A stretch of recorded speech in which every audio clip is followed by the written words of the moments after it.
Sarah, Trump spent last night huddled with his lawyers at Trump Tower. One lawyer said this morning the president is resilient, upbeat, and is as determined as ever to fight off drivers of injustice. I'm not sure if I completely buy that he's resilient and upbeat, but in any case, the former president has also been on an all caps Truth social media tear.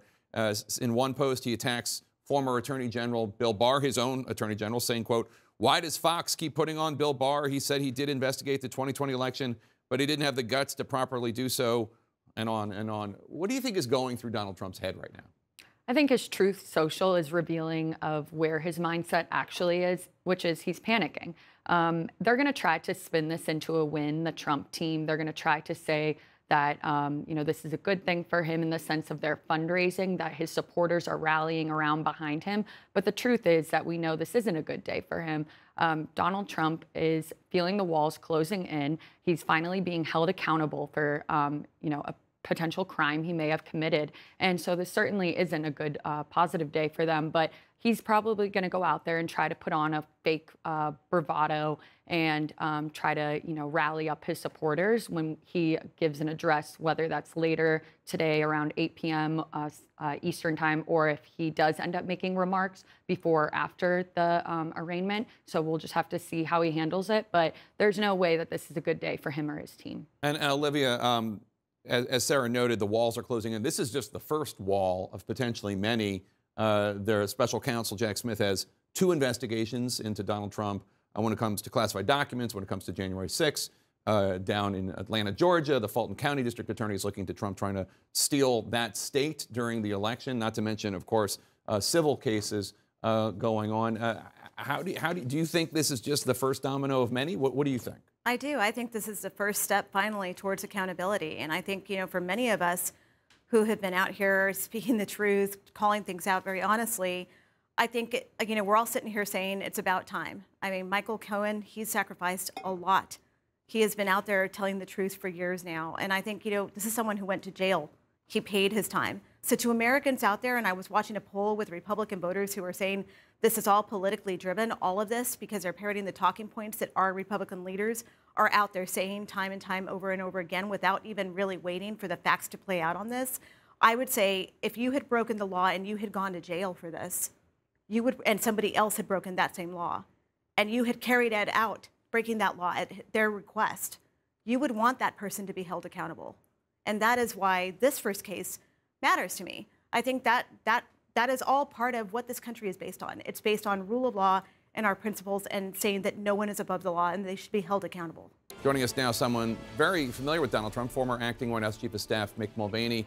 Good to see you, sir. What do you make of it all? Your former boss, President Trump, former President Trump, heading to the Manhattan Criminal Courthouse today to be arraigned.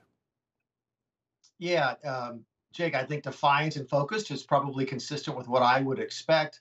My guess is there was a short period of anger and frustration and shock after the indictment was originally handed down. And then the team, led by Mr. Trump himself, immediately switched into PR control, which is, okay, if we're going to go to New York, we're going to make it look good for us. We're going to turn this into a PR event for Donald Trump. It doesn't surprise me that he's proposing to speak in a national address tonight. He's really good at this. He's really good. He's a great showman. So my guess is he's trying to take this, what can only be perceived as a negative, and I'm sure he perceives it as a negative as well. He doesn't like being charged with a crime, but to make it a positive, both from a PR perspective and a political perspective.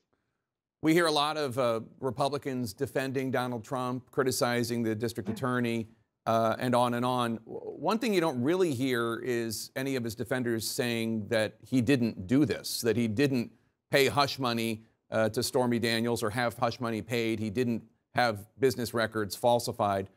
That argument is seldom really made. Yeah, well, of course, not that many of his political folks, including myself, would have any indication as to how the books were handled at the Trump organization. So that's not unusual. But yeah, a lot of Republicans are silent on that. A lot of Democrats, Jake, have been silent. Look, a lot of my Democrat friends are very privately concerned that, this is a situation where a DA ran for office saying, if you elect me, I will indict somebody. Where's the next state AG in Texas or Oklahoma or South Carolina going to run for office saying, look, if you elect me, I will indict this Democrat leader? So it's a very unusual time. It doesn't surprise me that folks are coming to the president's aid, but not really speaking to some of the other issues. Do you expect whatever political boost this creates for Donald Trump within Republican circles, do you expect it to last long term, especially given that there are potentially going to be other charges in other cases? CNN just reported that Trump's team lost an appeal to shield some of his closest aides from testifying in this special counsel's probe into his involvement in January 6th. Yeah, I think the boost that he's going to get in the short term, even the midterm, within the Republican primaries is undeniable. I think that's there. The sympathy is there. You're seeing that in the polling data. You're seeing that in the money that he's raised and in the new donors he has added to his cause in just the last couple of days. The better question, though, I think goes to the November 2024 election. I still think it's an uphill battle for him, but I guess you could sort of theorize a circumstance where the trial on this particular charge is a month or so before November 2024. And if he's found not guilty, being able to turn that into something positive politically, to make himself out to be a victim of a political vendetta. So it's really hard to predict politics in general in this country right now, other than divisiveness, but it's especially hard to predict Donald Trump. All right, former acting White House Chief of Staff Mick Mulvaney, thanks so much.